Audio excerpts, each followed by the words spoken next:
This is C.J. Tuohy. We are in Beaver, Oklahoma on August the 15th, 1973. I am here to interview Mary Camus of Knowles, Oklahoma. She's a housewife and the wife of a retired grocer. And she's going to tell us a few stories about her early childhood and a few stories about the early days of Oklahoma. You were born in Oklahoma, weren't you? I was born northwest of Alva, about 6 miles. When did you go to Knowles? We moved to Knowles in 1915. Your father, what was his name? George T. Annette. He was born in... He was born in Beirut, Syria. Your mother was... My mother was born in Italy.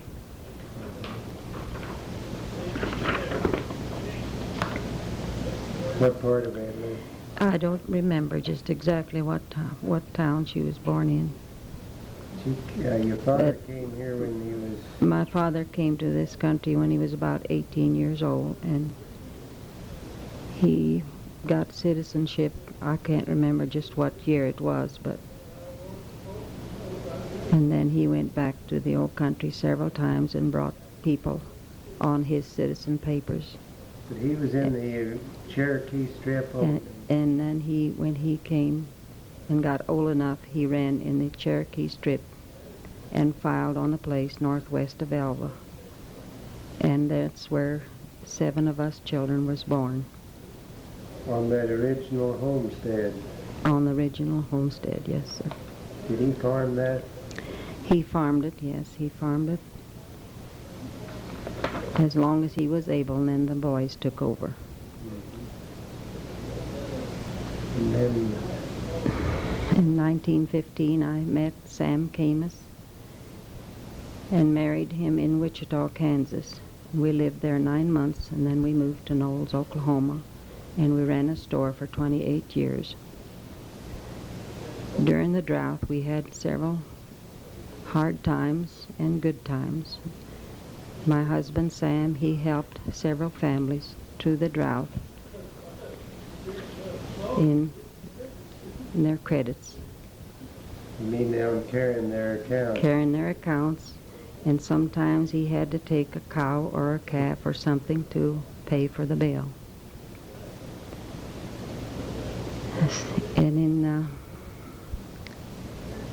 And we had 5 children. We had 2 girls and 3 boys.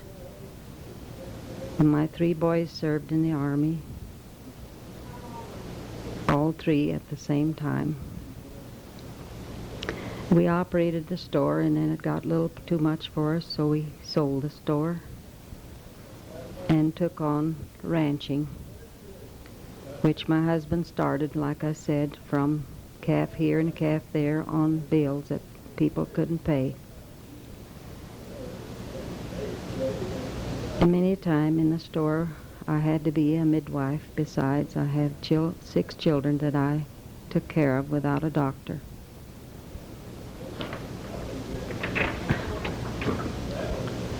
And I will go back a little while during the drought. We had quite a sad occasion. The government had to slaughter some of my husband's cattle on account of the grass shortage. We hadn't had no rain for several years, and we did order feed from different places, and by the time it'd get here it would be rotten and we could not use it. The government paid us $12 a head for each head that they just knocked down and killed right in the pasture. People would come out and get a quarter of beef or whatever they wanted. My husband told them to come and get, but they didn't have no ice at that time to take care of it. They done several canning and saved some of it, but it was very sad. That's the first time I saw my husband cry. He just hated to see that done.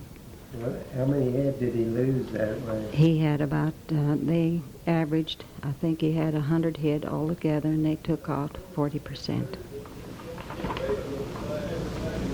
The government paid for The them. government paid us $12 a head, calf, and $12 for the cow. That's all. We was not the only ones that done that. Our neighborhood all around us was doing the same thing, so we didn't feel quite so bad, but yet it was very sad. Was that on the original homestead? Yes, on the same place that we have now. Your husband went back to Syria several times from... Not my husband, my father. I mean, your father. Yes. He went, He went back to Syria several times. he made several trips back. Was it pretty hard to raise the money to get clear back to Well, Syria? the ones that lived in this country had folks over there like young boys and girls. They would pay my father to go over and bring them over on his name because he was already a citizen. And he'd bring them over as his children. And then he'd place them with the ones of his parents that was in this country already. A lot of hard work. Let's see, what else did I want?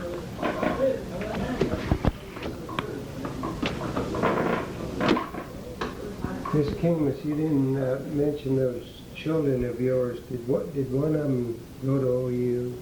Yes, my youngest son, he attended OU and then he attended Alva School, Alva, Oklahoma, and he took up law. And he is now a lawyer in Wichita, Kansas, and he has 4 children. What about the other side? And then my son George, he stayed at Knowles, Oklahoma, and is still there, and he lives right next door to me, and he took up the farming. He has some of his own and some rented ground. He farms about 2,500 acres, and he's got a few cattle. He runs cattle too. And I have a daughter, lives 30 miles from me. Her name is Wanda Carpenter. She was married to George Carpenter. She has 2 boys. One is a lawyer and one's going to be a dentist in Oklahoma City. And then my daughter, Evelyn, she married George Abraham, and they live in El Paso, Texas. And he has a resale egg house. He retails eggs. Do you remember any during those early days? Can you recall anything during those early days? What was the happiest thing you can remember that happened to you? I believe the happiest time in my life that I could remember when God was good to me and my husband and brought my 3 boys back from the Army, safe and sound without a blemish. I thank God many a time for that. Well, you did very well educating them. You did a good job, and it was very tough in those days. It was. We wanted them to go to to college more, but the one, like I say, he went to the Army. And when he got back, why, he just wouldn't go back to school. He just wanted to go to farming. And I forgot to tell you about my youngest son. When my 2 other boys went to the Army, he was only 15 years old. He got jealous of them being in the Army and him staying at home. He tried 3 places to enlist. He came here to Beaver, and they told him that he wasn't quite old enough. He went to Oklahoma City, and they told him the same. He finally went to Woodward, and I guess they must have lacked one or something. They took him, and he was overseas before he was 16 years old. I wrote to the government and tried to bring him back home, but they said long as he was taken care and being a man, why, they would not dismiss him. But I do thank God that he went through all right and came back safe. Do you recall any of the tornadoes or any other tragedies? I've never seen a tornado as long as I live, but we had one at Knowles one time. I don't know whether you'd call it a tornado or not, but it did tear our Nazarene church down. And I was in the kitchen baking pie, and I didn't know nothing about it. My husband came home from the ranch. He says, "Ma, are you all right? Is the house all right?" And I said, "Why?" And he said, "The church is blowed away." And that's the first I knew about it. I'm not too afraid of storms, I guess.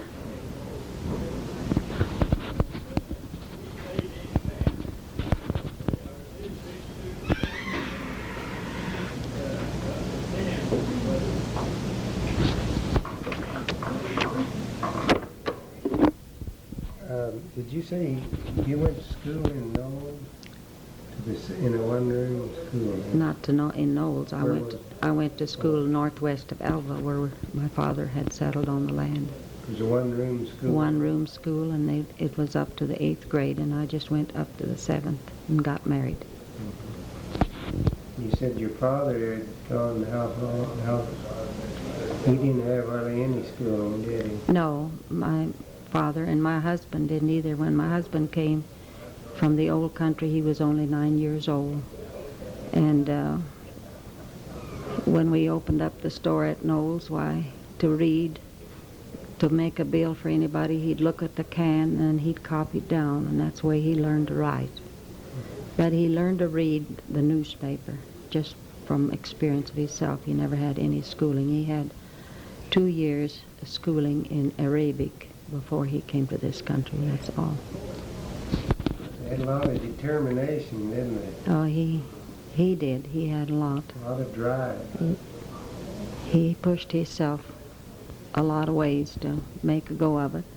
We started when we came to Knowles, we only had $1,200. We had to rent a house, rent the store building, and start the stock. And every time we'd have $1 extra, he'd apply it to the stock so that we could have more things in the store. We did not have a car until we were in Knowles, about 6, 7 years, and then I had a diamond ring that he had given me, and a man told me he'd give me a car if I'd give him the diamond ring. He had a little old Ford car. He lived at Gate, Oklahoma, and I told my husband then that if he wanted the car, that I'd rather give him the ring. So that's the first car we owned, is from the ring that I give him. And our Sunday drive, we'd go 3 miles east and then 3 miles back, because by that time we had bought a little quarter of land from some man there that was going to lose it on account he couldn't pay the mortgage, and my husband told him that he'd take care of it. So we'd drive to the farm and back. That was our Sunday drive.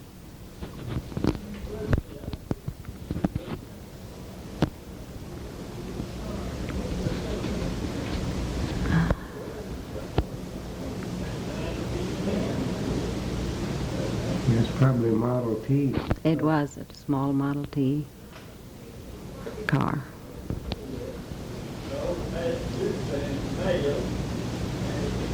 I was 15 years old before I ever saw a car. My husband came out with a car, and that was the first car I'd ever seen and rode in. You went through that Great Depression of 1929. Yes, we did. Mm-hmm. The drought was bad.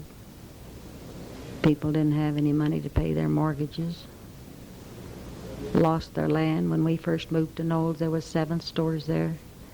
And by the time the war started, and by the time the dust storms and the drought, there was 2 stores left. And the other store finally folded up, and we still stayed. We was the only store left out of 7.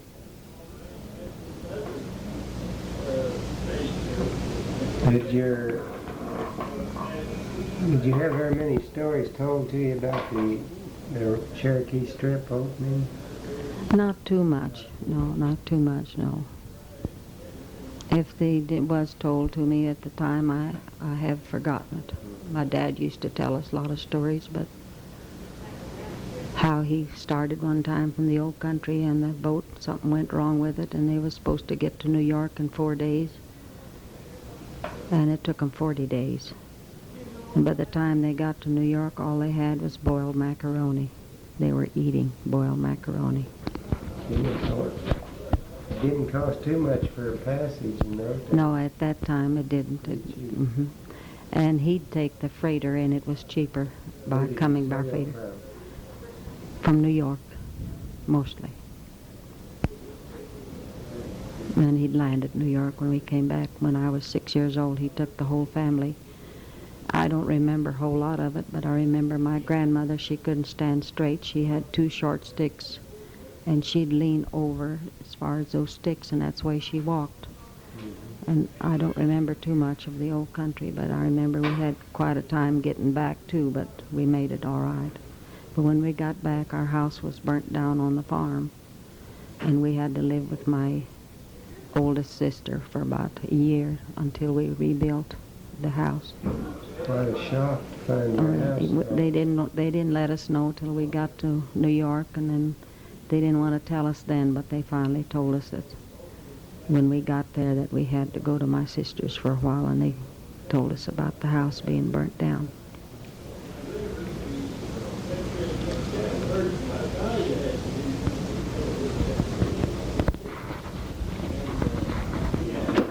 Did you have any memories of World War I? Not too much. I just remember when my brother left, and before he got to France, why the war was over with.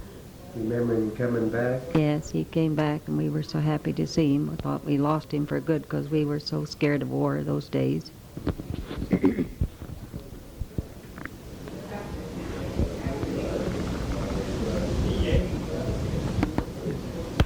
You see a big change in the difference in the early days on that farm and in that store life. Do you see a great change between the life today? Oh, yes, I see a great change. The biggest change I think they got, and the best, is when they got the electricity and the water. What about We carried water for take care of our baths and my washing, 3 blocks when we first moved to Knowles. On the farm, of course, we had our well right close, but we washed the tubs and all that. But electricity and water is the greatest, I think. greatest thing that you saw? I think so. Well, that's quite a change. Yeah, it is. In the stores nowadays, when we run a store, we worked on Friday from 4 o'clock till about midnight getting ready for the Saturday trade. We'd weigh our beans, our rice, and our peanut butter and all that, and get it ready so that wouldn't take so much time, and we'd pack our potatoes. And nowadays you go into the store and everything is sacked and weighed and priced. Well, we had to remember we didn't have anything marked in the whole store. We remembered the prices of everything. We'd take in eggs. They'd trade their eggs out, and if they had any money left, well, we'd give it to them. Very few times that they wouldn't even have enough to pay for their groceries, and my husband would carry them because he knew that they were doing their best. Some of the farmers would bring eggs in, and pretty soon we'd hear a cheep back there, and we'd have a couple of little chickens hatched out of the eggs.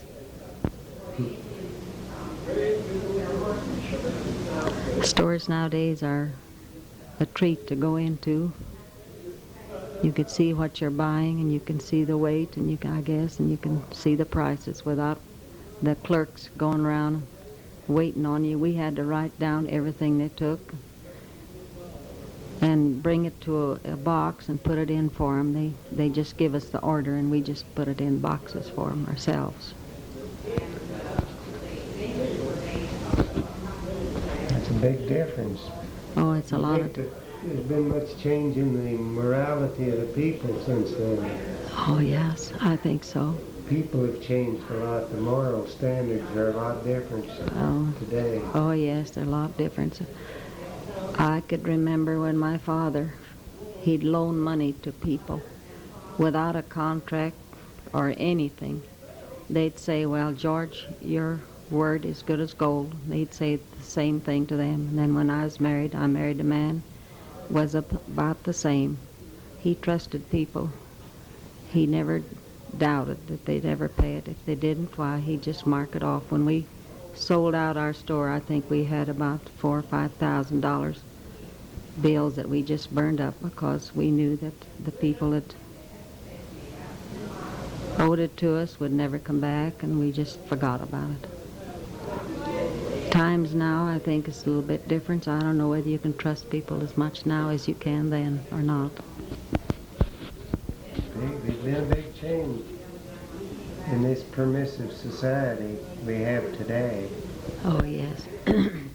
Seem like the children are a little bit harder to handle nowadays. I don't know. I always wonder why, whether the mothers and fathers are more lenient or whether it's just the times changing.